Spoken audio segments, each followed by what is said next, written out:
આજના તાજા અને મુખ્ય સમાચાર. અમરેલીમાં 24 કલાકમાં 3 સિંહ બાળના મોત. વન વિભાગની કામગીરી સામે ઉઠ્યા સવાલો. એક સિંહ બાળની હત્યાની આશંકા. અમરેલી જિલ્લામાંથી 26 જૂને માત્ર 24 કલાકમાં જ 3 સિંહ બાળના મોત થતાં વન વિભાગ દોડતું થઈ ગયું છે.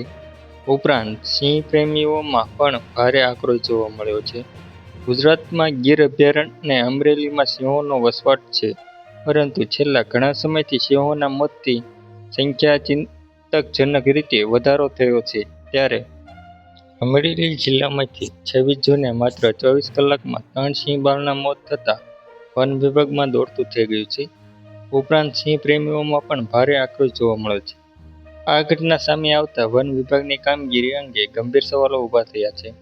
અમરેલી જિલ્લામાં 3 અલગ અલગ જગ્યાએ સિંહ બાળના મોત થયા, જેમાં દલખાણીયા રેન્જ, બગસરા રેન્જ અને પાણિયા રેન્જમાં સિંહ બાળોના મોત થયા છે. વન વિભાગની કામગીરી અને સ્થાનિક આરએફઓના નબળા પેટ્રોલિંગ પર સ્થાનિકો ગંભીર આક્ષેપો કરી રહ્યા છે. જેમાં ગાંધીનગરથી વન વિભાગના અધિકારીઓ હરકતમાં આવ્યા છે. ઘટનાની વાત કરીએ તો બગસરા તાલુકાના હામાપુરમાંથી 2 થી 3 દિવસનું નવજાત સિંહ બાળનું મોત થયું. આ નાના સિંહ બાળની મોતને લઈને કુદરતી કે અન્ય કોઈ કારણ હોઈ શકે, તે દિશામાં વન વિભાગે કાર્યવાહી હાથ ધરી.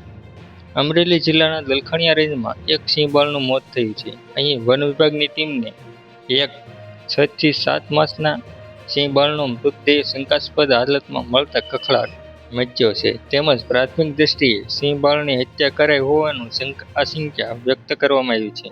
કોઈ અજાણ્યા ઈસમે સિંહ બાળને મોતને ઘાટ ઉતારીને ફેંકી દીધા હોવાની આશંકા વ્યક્ત કરાઈ છે.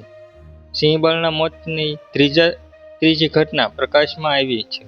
વન વિભાગે કરેલા દાવા મુજબ પાણિયા રેન્જમાં વિસ્તારમાં વર્ચસ્વની લડાઈ દરમિયાન એક વધુ સિંહ બાળનું મોત થયું છે.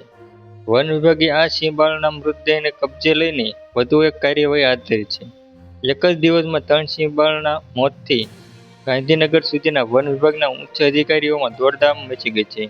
અત્યારે દલખાણીયા રેન્જમાં જે સિંહ બાળનું મોત થયું તે અંગે અધિકારીઓએ કડક આદેશ આપીને વન વિભાગની ટીમો દ્વારા તપાસ અને સ્કેનિંગ સહિતની કામગીરી શરૂ કરી છે.